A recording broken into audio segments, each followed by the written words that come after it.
This interesting. Cool. Cool. So,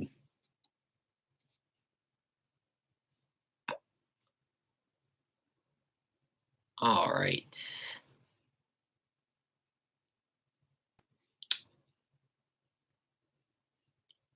A little bit of an awkward start, but it's cool.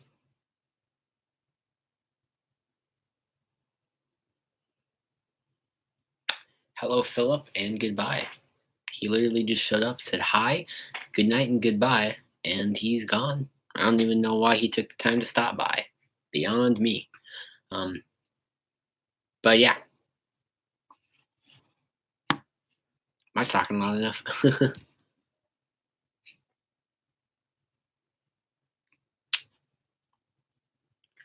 Well, anyways, thought this might be fun to do every once in a while. Once a week is what I was thinking about doing for this every Sunday, maybe night, as we're wrapping up the week and getting ready to start a new week, kind of chilling before I head off to bed, kind of do a little bit of a podcast sort of thing. I think this is a pretty good idea, I think, for the channel because there's a lot of stuff I don't necessarily have time to make whole videos on because I'm very busy. This will be my time to kind of just talk and kind of give opinions and chat in a way that I can't really do in videos, as well as just kind of generally speaking. Um, blah blah blah. Obviously, not planned out at all. We'll just see what happens, what I want to talk about, and you guys are welcome to show up, get in the chat, and I will answer any questions you have about things or conversation points. I'm not really expecting anyone to stop by tonight because this is really unannounced. I just kind of did it. So maybe in the future with some more prefacing and people actually know this is happening on Sunday nights and they can stop by. Um, so yeah, Philip was here, but he's already out. He's recently just stopped by my streams just to say that he's there and then leave. I'm not really sure why. Seems like there'd be better things to do with your time, but whatever he wants, not my deal.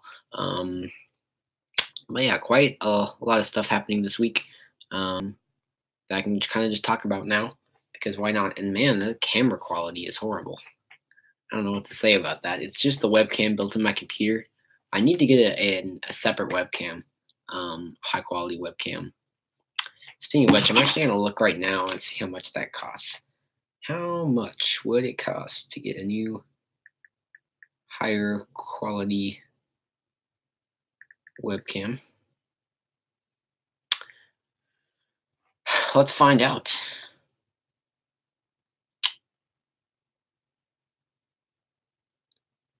Give me a sec. My Wi-Fi is not being wonderful right now. It's all right. Webcams.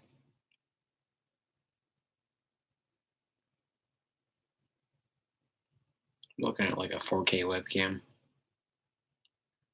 Or maybe I don't need a 4K webcam. Probably just stream in 1080p. So yeah, anywhere between like $60 and $200. So I mean, I don't really know what exactly I'm going for in a webcam. Webcam specifically for business. I want to see what that's like.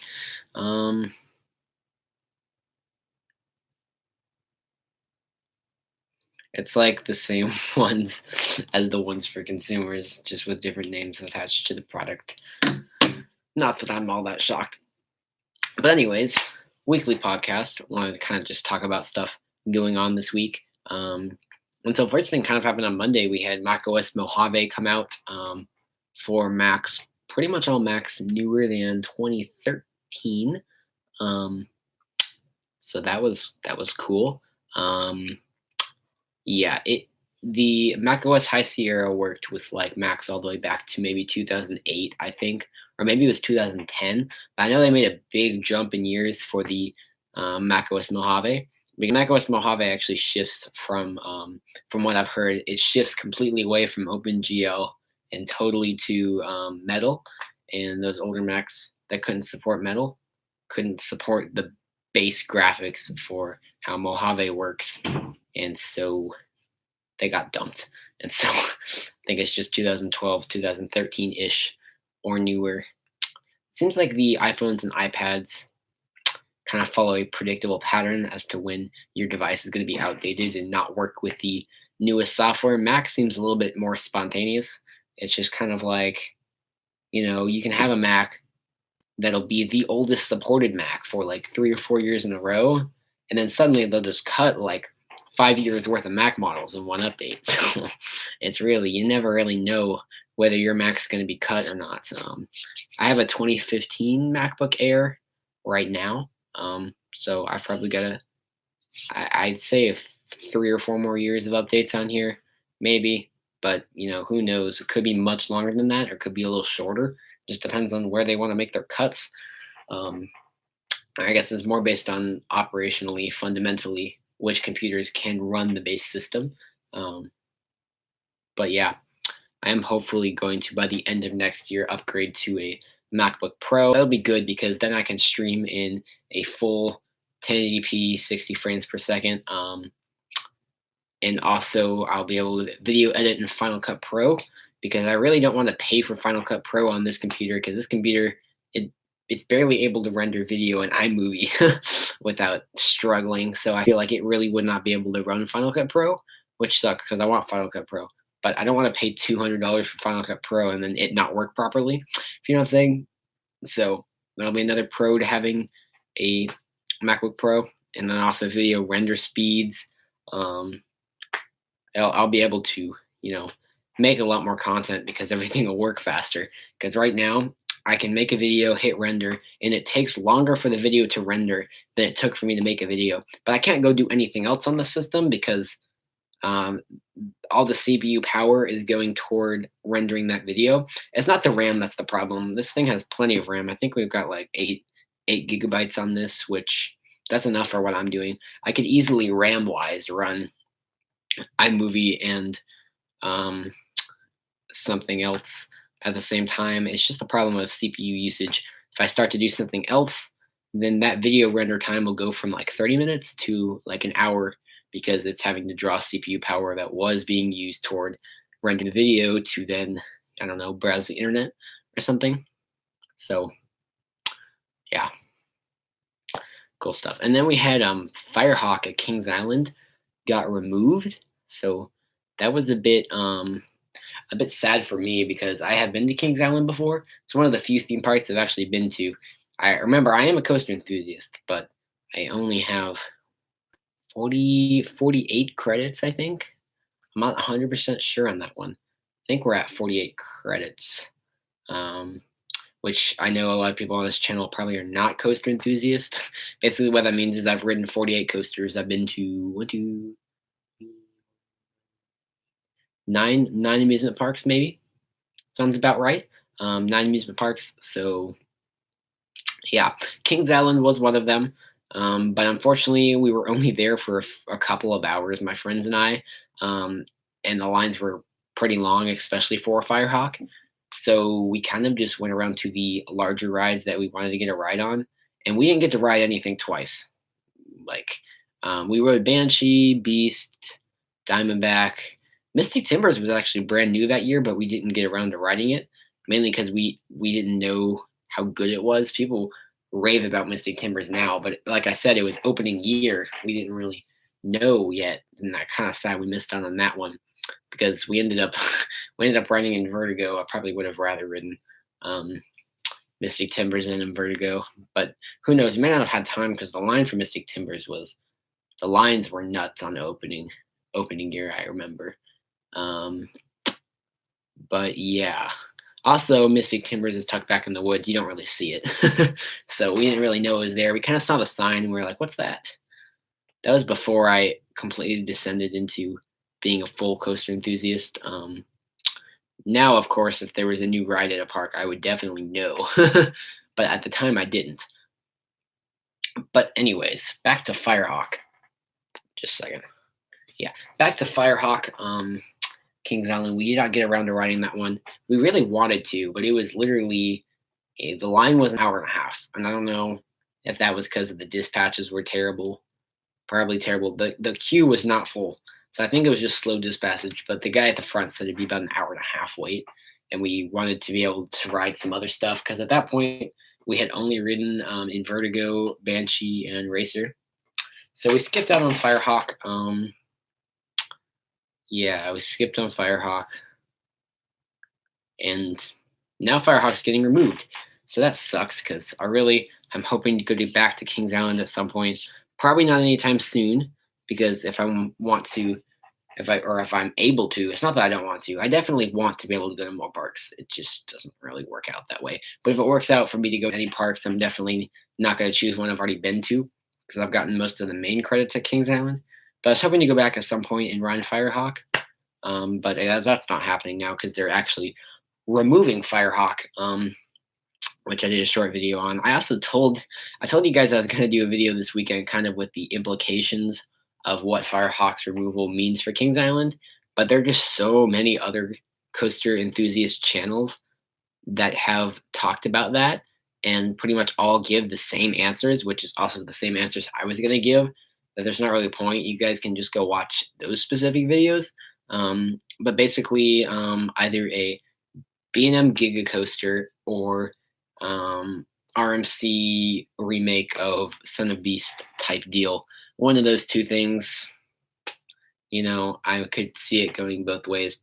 A lot of people are more on the side of a B&M Giga, but I could honestly see it go either way. I mean, I don't really know.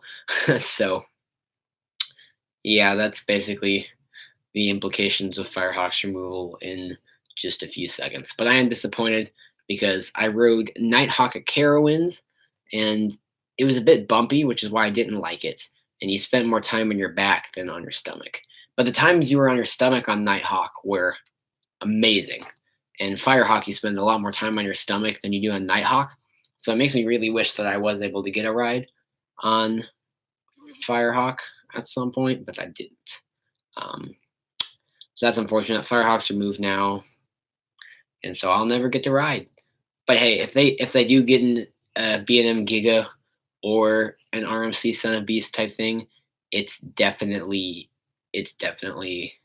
going to be amazing. Oh, we got somebody in the chat. This is Majiga Man. Okay, Majiga Men. Channel names these days. When I started my channel, it was the Variety Channel 44, and then that people said that was a crazy name. Now it's Variety Entertainment. People still say, "Why would you name your channel Variety Entertainment?" Well, there are some weird channel names out there.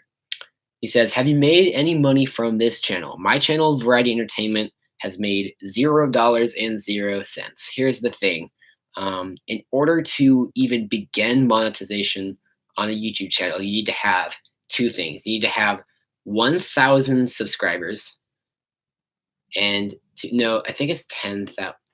Here, I'm actually going to I'm going to look real quick. Actually, if I open up a hood tab here, is it gonna? Can you guys still see me? I think. Yeah, I'm just gonna go. Give me just a second. Fine. There are very steep requirements for enabling monetization. I'll figure those out for you because I don't remember exactly what they are offhand. I'm pretty sure that it's 1,000 subscribers and 10,000 watch hours within the past 365 days or something nuts like that. But let me see. Let me check this out. Monetization. It's 1,000 subscribers and 4,000 watch hours in the previous 12 months. So I only have 125 subscribers, which I mean that's not horrible. I don't guess. There's some channels that have been around for years and don't have I've only been doing this channel for 2 years. I mean, some channels grow way faster than others. That's just kind of how it works. No one's really sure exactly how YouTube's magical algorithm exactly works. It just does its magic, and that's fine. But yeah, so I have not been able to get to monetization yet. I would love to, because I would be able to, then I could directly fund my videos to get more equipment for higher quality videos, um, buy more stuff to unbox and review, all that fun stuff. It could just keep feeding if I was able to monetize. But the monetization requirements are pretty steep, and I had I'm maybe a tenth of the way there. Yeah, because 100 subscribers, about 125, going up to 1,000. We're like 10% of the way there. You're starting a channel and you were wondering, yeah, you're not gonna make money for a while. It depends on kind of what you're doing as to how fast your channel grows, and how you do. It's more how you do things than what you do. For example, there's some gaming channels that grow really, really fast, just because of the way they do things differently, maybe. But there are plenty of gaming channels, more gaming channels than any other types of channels, that just sit there around, but between 0 and 25 subscribers, because there's just so much gaming content out there that you don't really have get to subscribe to everyone or see everything.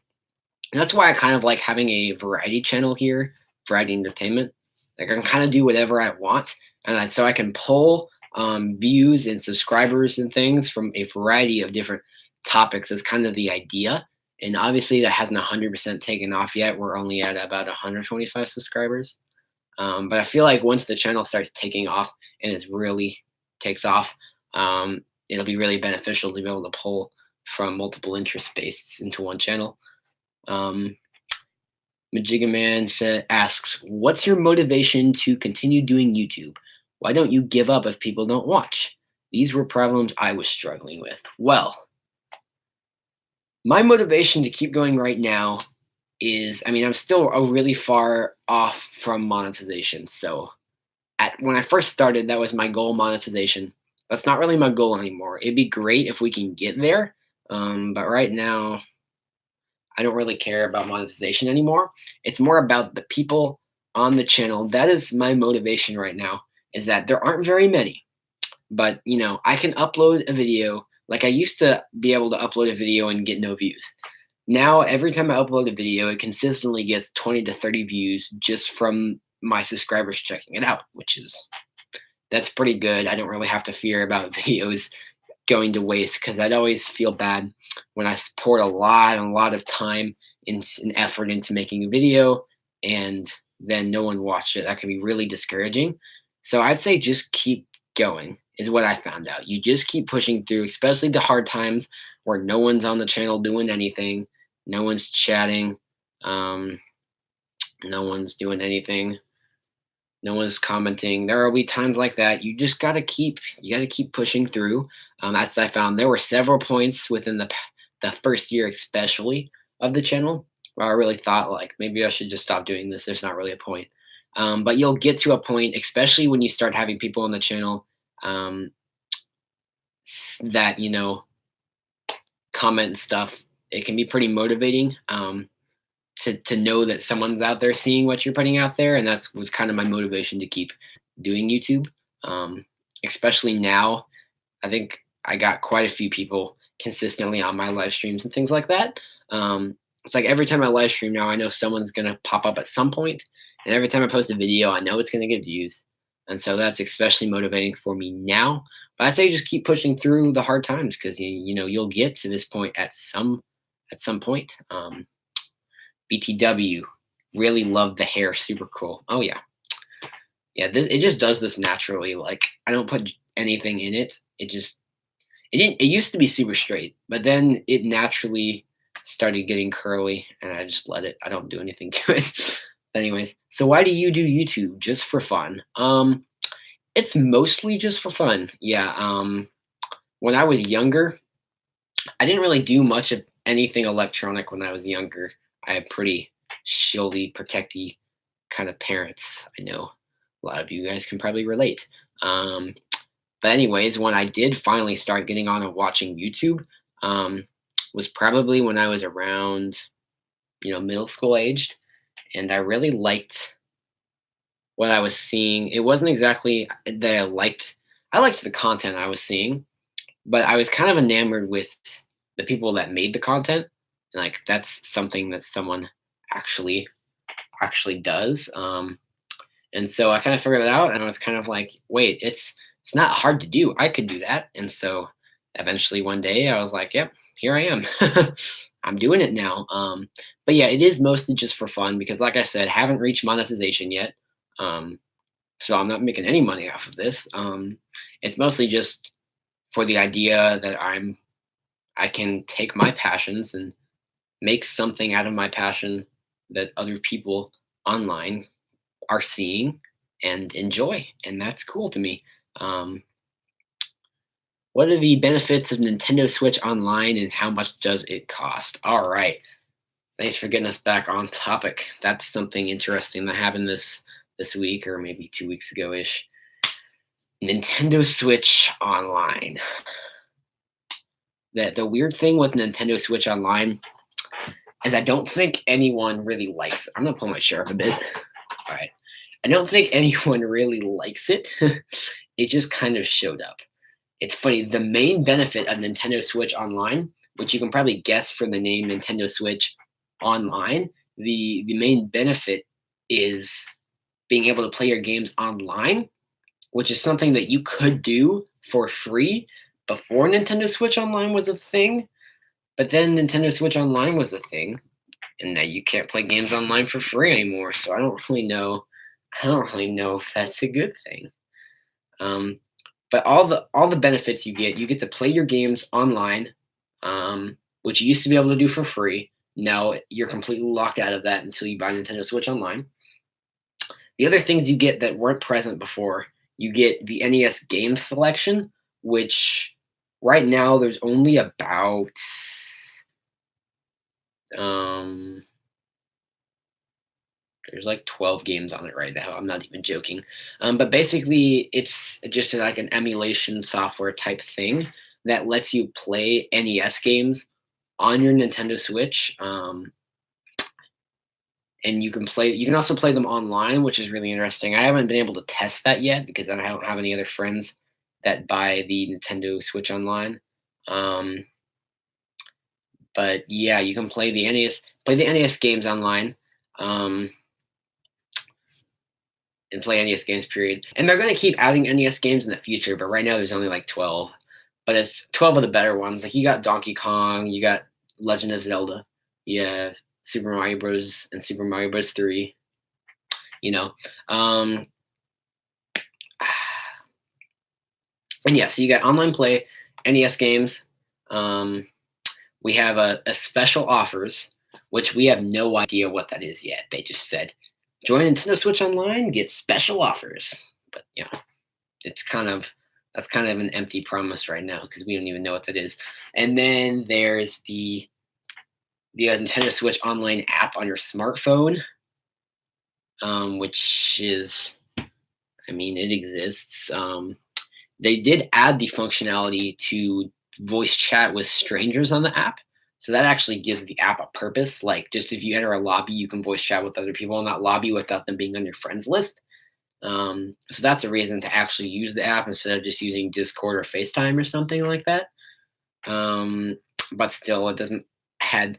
I don't really think you should buy the online just for the smartphone app. And that's the thing with Nintendo Switch Online right now. It kind of just feels like, you know, kind of just feels like, well, if you want to do these things that you used to doing for free, then you'll pay up. So I don't think there's benefits to Nintendo Switch Online. I just think um, I kind of feel like we've been baited into it, if you know what I'm saying. Like I want to play Splatoon 2 and which online. I want to play Arms Party Crash online. I'd love to play Mario Kart online with some of my friends. I got used to doing all those things, and now I'm gonna pay because I want to keep doing those things. I think we just got totally baited into it by Nintendo. But yeah, and how much it costs? It's twenty $20 for a year, like $7 or $8 for 3 months, and then like $3 or $4 for a month. So if you're gonna buy it, definitely buy it for a year because there's no way the 1 month or 3 month memberships pay off at all in the long run. You definitely want to go with the cheapest per month option, which is the $20 for the entire year. It's not that bad considering Xbox and PlayStation both charge 60 a year for online, which back when I used to use my Xbox, I thought that was ridiculously expensive just to play online. But I think I can live with $20 for now until they bump it up inevitably at some point, which then I might just boycott it altogether. But I'm okay paying $20 for now. And there's also a 7-day free trial if you just want to try out the NES games system, kind of see how it works on the Switch, and just want to test out the voice chat thingamajigger, or there's just a game you really wanted to play online a particular weekend or something, there is a 7-day free trial you can do. But I'd say use that wisely if you don't know when you're going to pay for the actual um, Switch online membership. Um, do you think you will get the Apple Watch Series 4? And what are your thoughts on it?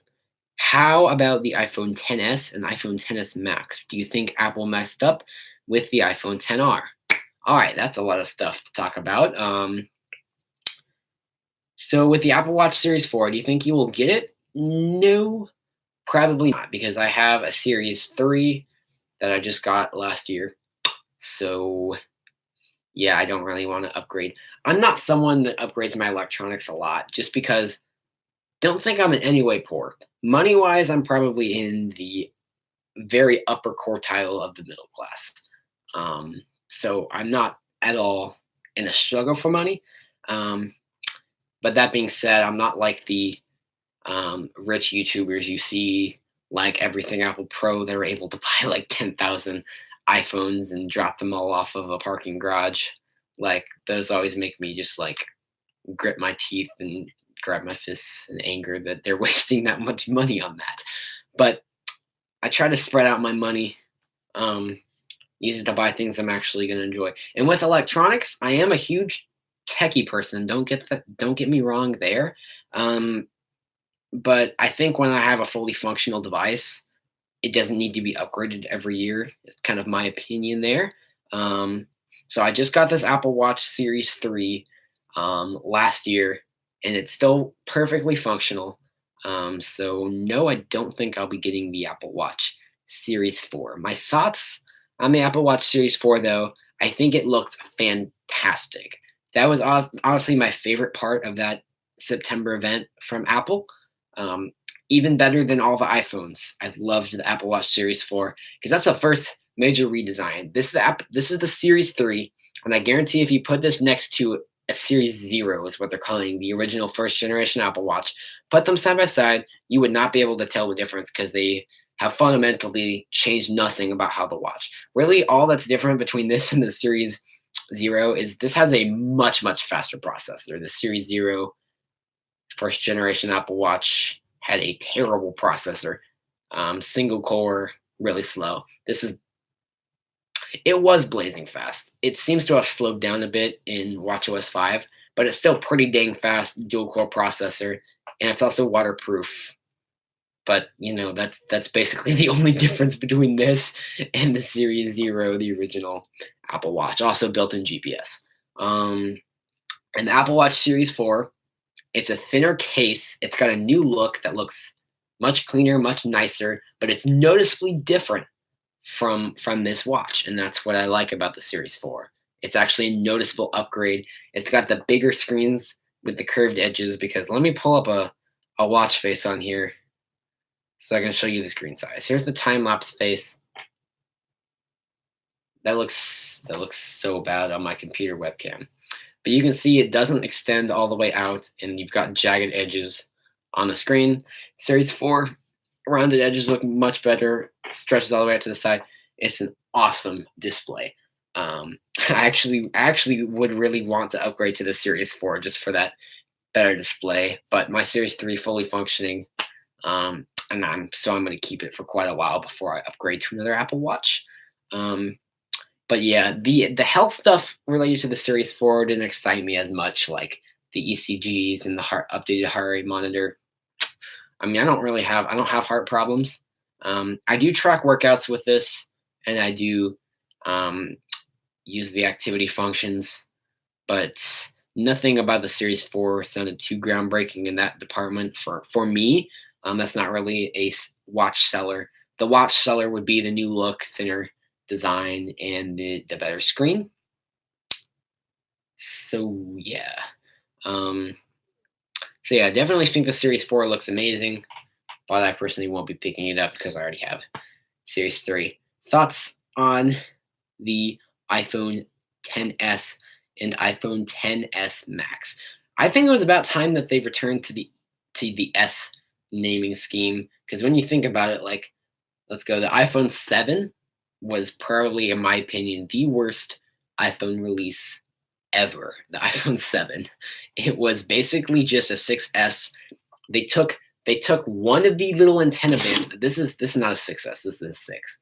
But they took like this antenna band. Yeah, they just took that bottom antenna band off and said it's a new look, and then updated the processor and called it a day. iPhone 7. It was basically a 6SS. But anyways, then they jumped from the 7 to the 8, and the 8 is what probably should have been the 7, if you know what I'm saying. and but yeah, I always liked the S models where they weren't just trying to jump to a new design every year, because there's not necessarily that much tech innovation. I mean, we do live in an era where there's a lot of innovation going on around us all the time in all sorts of tech fields, which is why we do have new phones coming out every year. Um, but that I don't think there's quite enough innovation to justify an entirely new design model of phone every year. And I think the iPhone 10, the original iPhone 10, is a great fundamental design. The price point is arguable, and the price point for the 10s is still arguable. I think $1,000 is much too steep for a starting price. But overall, I think it's a very good design for a phone. It's excellent. So it's okay from with me. They kept the design, and of course, they updated the processor. They updated the screen a little bit, and the camera a little bit. There's not really a significant change between the 10 and the 10s, but that's why it's called the 10s and not the 11. If you know what I'm saying, it wasn't like the 7 where they just skipped ahead. Um, so yeah, in the 10s Max, I think um, a lot of people wanted to see that big of a screen on a like plus model phone form factor. Honestly never really been a fan of huge phones. Like, I have an iPhone 6 here. Um, it's a decently sized phone. Um, and sometimes in some specific pairs of shorts, it almost doesn't fit in the pocket. So I'm not really one for humongous phones. Um, Anything bigger than this, I honestly don't think that I'd be able to handle. I just don't think so. Like, just no thanks. I'm trying to fit that in my pocket and stuff and hold in my hand and use. So my personal opinion on the 10s Max would be, I think it's much too large to be practically usable. However, of the new products Apple has released this month, the 10s Max is selling the most, and it's like the the hot new phone of 2018 thus far. So obviously, there are a lot of people that like it. It obviously has its niche, but that niche is not with me.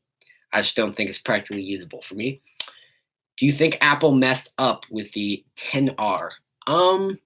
I think it's hard to say now because I don't believe the 10R is actually out yet. I think we won't know for sure until we actually get our hands on the 10R product. But no, I don't think that they messed up with the 10R based on what we know so far. Like I said, I think $1,000 is a ridiculously steep price point for what the iPhone 10 is. Um, the iPhone 10R is a great way to get that bigger enhanced screen at a cheaper price tag. Um, it's like a $750 starting price tag on the 10R, I think. Um, which I mean that's not ideal. I think a starting price point for the budget, because the 10R is a budget phone, so I'd say starting price point around 500. But I mean they didn't go for that. The 10R is probably priced where the 10s should be priced, in my opinion. Um, that's what I would think. But I mean, you never really know. Um, but yeah. So yeah, I don't think the 10R is. I don't think they messed up. I think it's good to have the cheaper option available in the form of the 10R. I still think the 10R is a little bit of a steep price point, but it's good for people. Not everyone can afford a $1,000 phone, or even people that can afford a $1,000 phone. You don't necessarily want to dish out that much money for a phone. You want to budget. Maybe you want to go to Bonefish Grill for dinner every night, and you can't pay for Bonefish Grill. That's expensive fish. You can't want to pay for Bonefish Grill every night. You can't if you're buying a $1,000 phone too. Um, so I think the 10R is actually, based on what I've seen, a great product. What I've heard so far, I think it's pretty great. Um, that was actually what I actually thought the 10R was a better announcement than the 10s and 10s Max. The 10s Max, like I said, I think it has its niche, but the 10s Max to me just seemed kind of stupidly unnecessary. But anyways, in a world of OLEDs, Apple is still using LCDs. How do you feel about this? Well, we got to remember the 10R is Apple's budget phone. Whether a starting price tag of 750 is budget, it's not. But we're gonna have to live with that. It's that's the budget phone. Um, OLED screens are very expensive, and I think a lot of people don't understand how expensive it is to manufacture an OLED screen. And I'm not saying that an OLED screen is $1,000 expensive, because, like I've said like 10 times in this video, $1,000 is a ridiculously steep price tag for what the 10 is. So, price tag wise, I think that the 10R is a ridiculously high price tag for an LCD, and I think the 10s is a ridiculously high price tag for an OLED. I think the OLED should start at 749 and the LCD should be around 500. Now that being said, I do understand OLED is a pretty expensive screen technology. I mean, if you ever go into Sam's or Costco or somewhere and you see the big like Samsung or LG OLED TVs, those things run several $1,000s. I was in Sam's just the other day actually, and I saw a $23,000 television, and I think that is where we should draw the line on how much we're willing to pay for electronics. But I was getting a little bit off topic there. The thing about OLEDs and LCDs is I personally can't discern that much of a difference.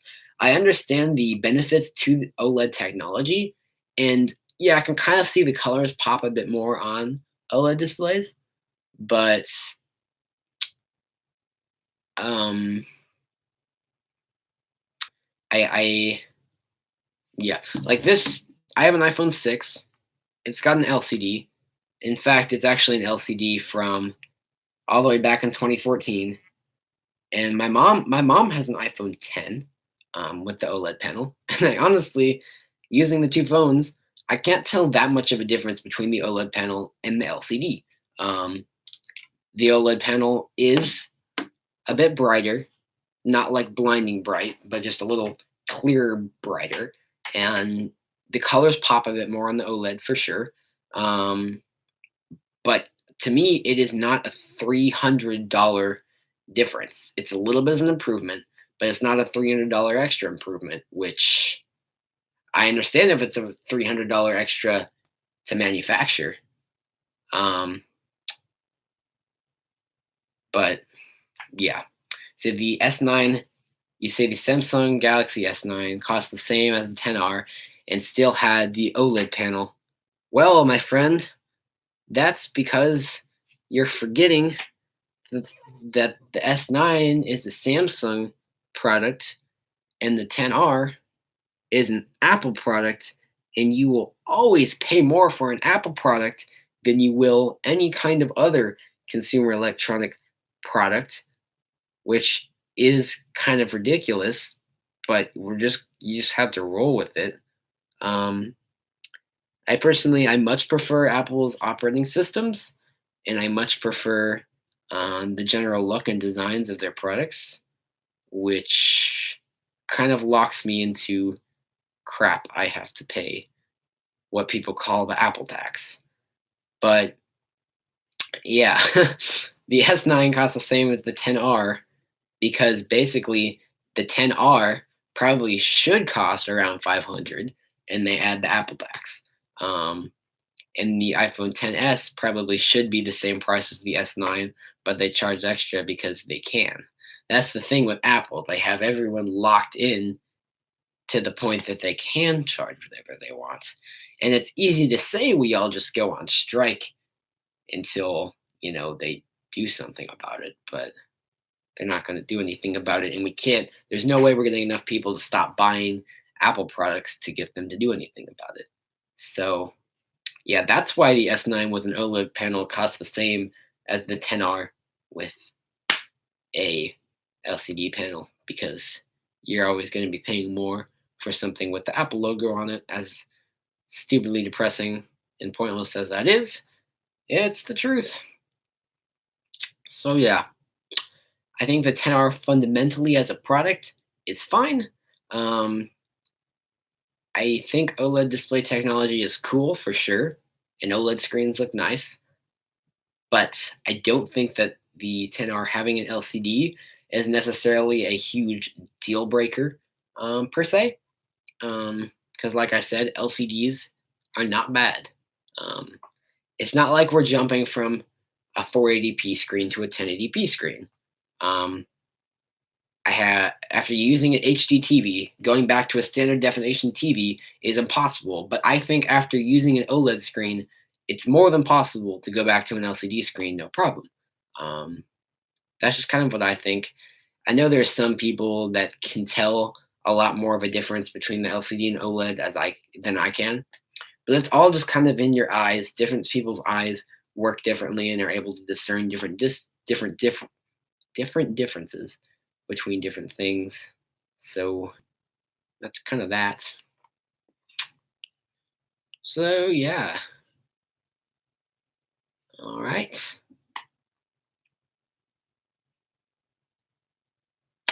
What else is there to talk about?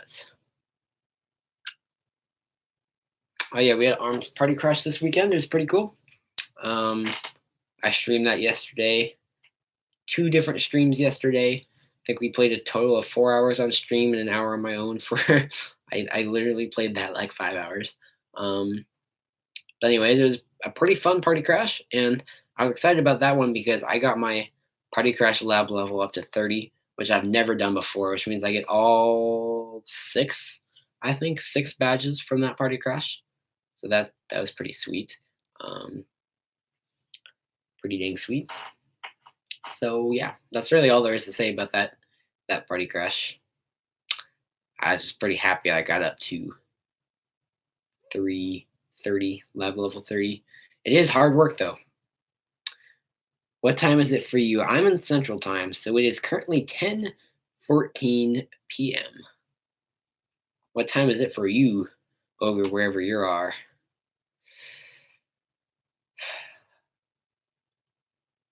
Anyways, so yeah, also with that party crash, I think it's pretty clear to say at this point that Springman is going to win.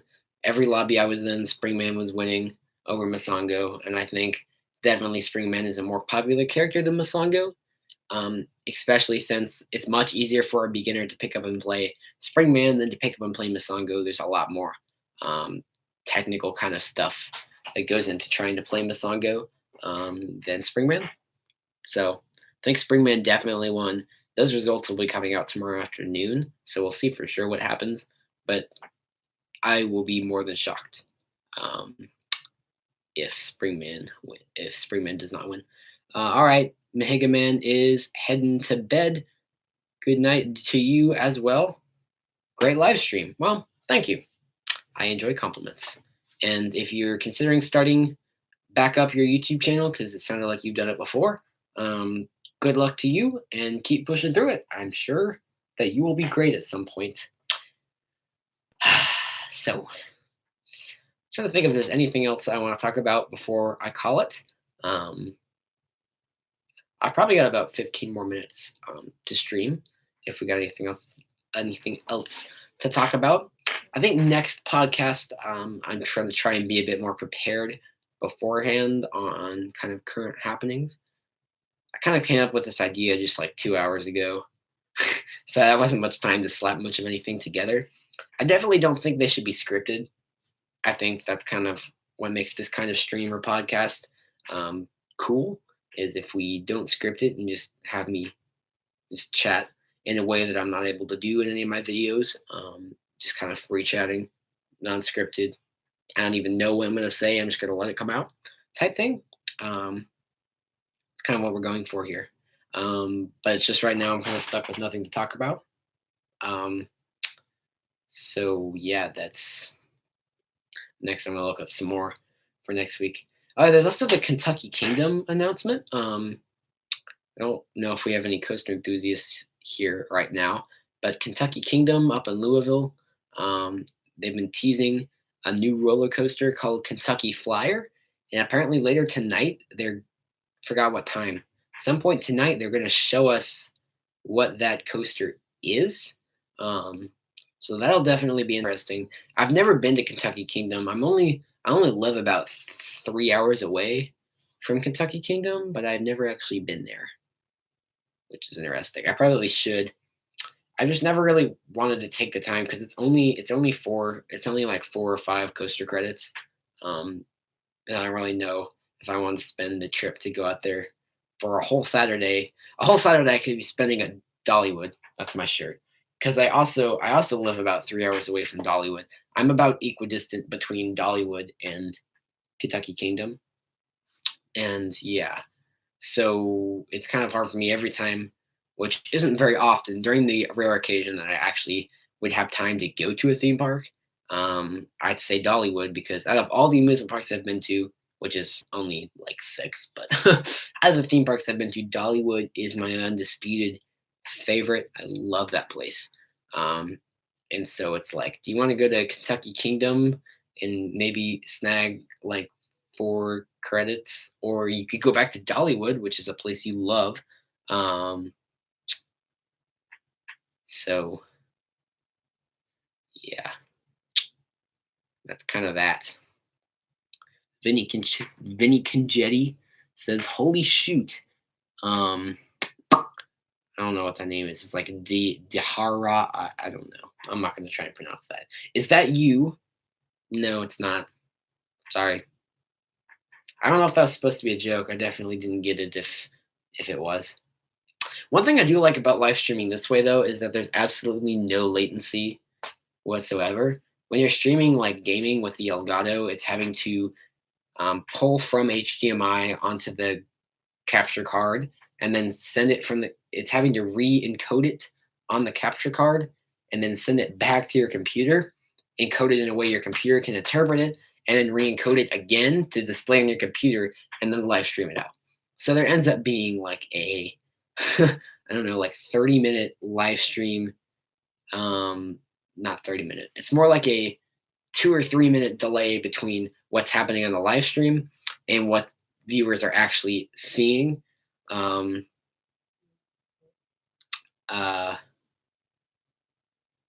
so, but you don't have that delay on this stream because it's not having to go through the capture card and do all that crazy stuff. This is going directly through YouTube's website using webcam. Um, so that's good. It also doesn't require a powerful computer because your computer is not doing any of the encoding, decoding stuff. Like the fan in my computer is not even kicked on right now. I'm streaming full 1080p and my computer fan hasn't even kicked on. Whereas if I was streaming gaming using a capture card, we'd be at 480p with fans kicked all the way on. Um, so yeah. All right, Mega Man, welcome back. You couldn't sleep. Well, sleeping's important, so that's important.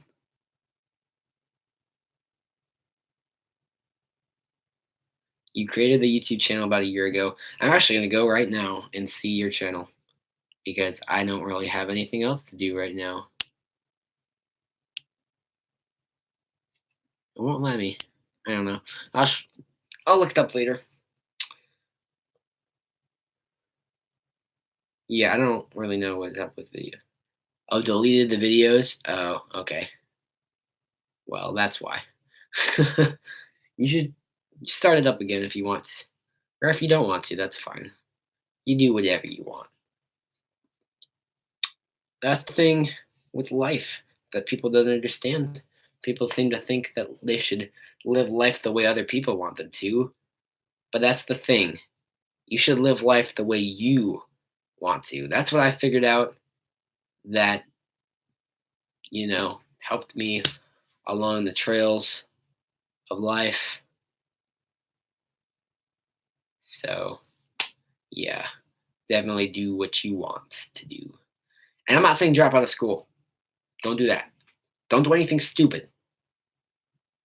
You should go to school, go to college, get a degree.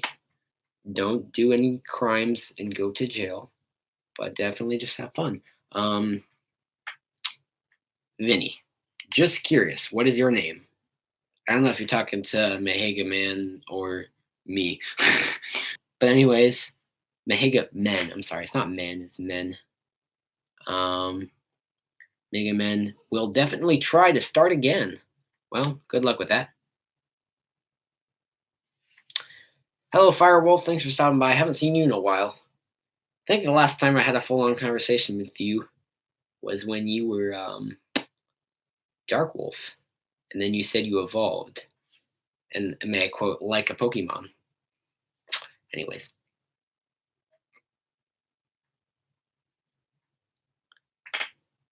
So, thoughts on PS4 crossplay? I'm not exactly sure. Is this something that recently happened this week? Because,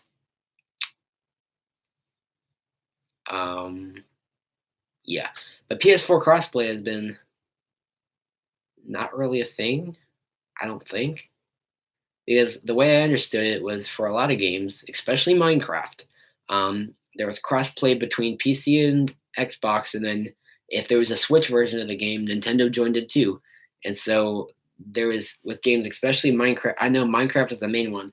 There was crossplay, cross-platform play between. Where'd my chat go? Okay, my chat just disappeared. I was concerned for a second. It's back now. But there was crossplay between, I know, Xbox, PC, and Switch, and then PS4 was just stuck over in the corner all by itself, which isn't necessarily a bad thing. There were a lot of people who have a PS4, so that wasn't really a problem. But I remember this has been a topic for like a year and a half, maybe. PS4 crossplay, people saying that it should be a thing.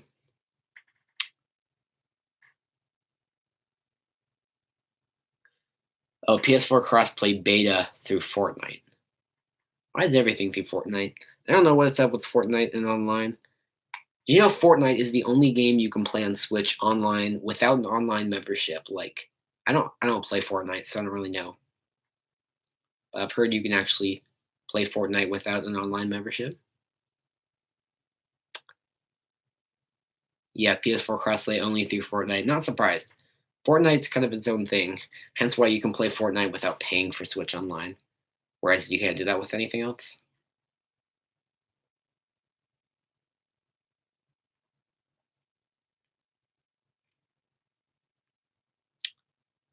So, yep. Rip PS4. I know the main conversation was Minecraft, which isn't really that popular of a game as it used to be. Um, but yeah, poor Minecraft. Doesn't look like it's getting crossed with PS4. It's kind of because Sony's being a jerk. Sony's like, proprietary platform. No one touched the PlayStation Online. PS Network is its own thing. But it's that's really the only reason that I would imagine that crossplay started with Fortnite, because Fortnite doesn't use the same online platform. Are you gonna get Mario Party? Not at launch, because I have saving money in other places for other things. But at some point during the Switch's lifetime, yes, I'm getting Mario Party. It looks like the best Mario Party game ever, so why would I not? That'd be really fun with friends over, that kind of thing. Why does my chat keep disappearing? Okay, it's back. You should play Life is Strange 2 on this channel. Great game. I've actually never heard of that game. Um, what platform is it? Because I like only have a Nintendo Switch and then a computer, and the computer is a MacBook Air. So whatever you're going to be running, oh, it's a PC game. Okay. Do you know if it works on Mac? Because I don't have Wine or anything, or Boot Camp or anything. I don't really game on my computer, so it's never really a concern. But yeah, this thing's got like a 1.6 gigahertz Intel i5. No, runs pretty easily. Okay, I'll look into it. But there's no discrete graphics on here either. It's just Intel graphics built into the CPU, which doesn't like to run very well. Gaming on the Mac, is that a joke? Yeah, that's why I said I that's I like don't even bother. I don't really play PC games, so should be fine. Okay, I'll look into it. But anyways, I think this is pretty much all the time I got. So this is actually more successful than I thought. I didn't really think anybody would really stop by for this. It's just kind of a beta test, if you will, just to see what would happen. But I'm planning to do this hopefully every Sunday, just kind of talk over some news from the past week and whatever you guys want to talk about. Um, so yeah, that'll be about it, and I'll see you guys later. Bye bye. Also, Vinny said he liked the cringy thumbnail. That was actually 100% intentional. Um, I was like, I don't really want to go make an actual thumbnail, but it um, seems like whenever I go, whenever you let YouTube pick its own thumbnail, it does a terrible job. And so I didn't feel like actually designing a thumbnail. So I just did that and took a picture and then just uploaded that to the thumbnail. Stream is only 720p BTW. Oh yeah, I forgot about that, because I'm just using the webcam. This is as cheap and basic as possible. I'm just using the webcam like built into my computer, which it's a crappy webcam. It's a 720p webcam built in, but yeah, that's not really anything to do with the streaming software, if you will, if software side of things or hardware side of things. If I got a 1080p webcam, which I'll do at some point, then we can stream in 1080p. Um, but yeah, it's a pretty crappy webcam, as you can see from over here. All that color, yeah, it looks like a looks like I'm using AV plugs. You know the TV. If you plug in you guys, I know a lot of you guys probably have a Wii. Back before HDMI was a thing, the AV plugins, cable plugins, you had to match up the colors, like the red, white, blue, and then you'd always end up with a picture with like multicolor like this on it. But yeah, I've got to get some sleep, guys, because I might probably gonna have a um, pretty big um, week ahead of me, maybe, possibly. So I gotta get some sleep for that. Mega Man says, try getting a nice computer, man. Very versatile and can really improve the channel. Yeah, I am actually. I mentioned at the beginning of the stream. You may not have been here, but I am saving my money up for a new MacBook Pro. I know you sound like you're not a big Apple person, which I understand, but I definitely am. And I think the MacBook Pro is pretty underrated. It's definitely not a powerhouse by any means, but it'll get done what I need it to get done. So that should be fine. Um, and yeah, I think I'll just see you guys later. But, oh, you use a MacBook Pro? It's great. Okay. Well, excellent. Thanks for stopping by. See you guys back next week, or hopefully I'll have some kind of content out before next week. But next live stream will probably next week.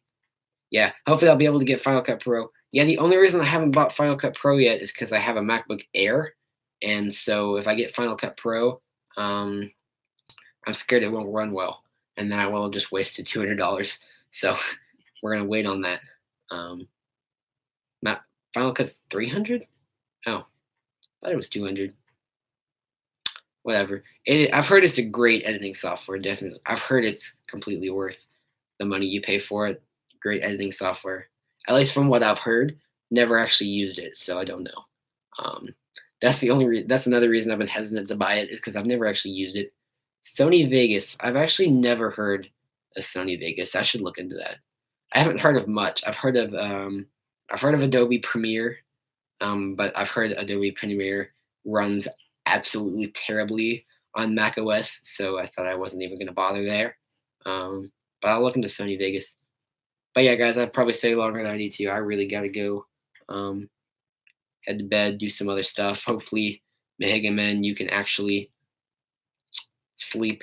And I'll see you guys at the next stream. Bye bye.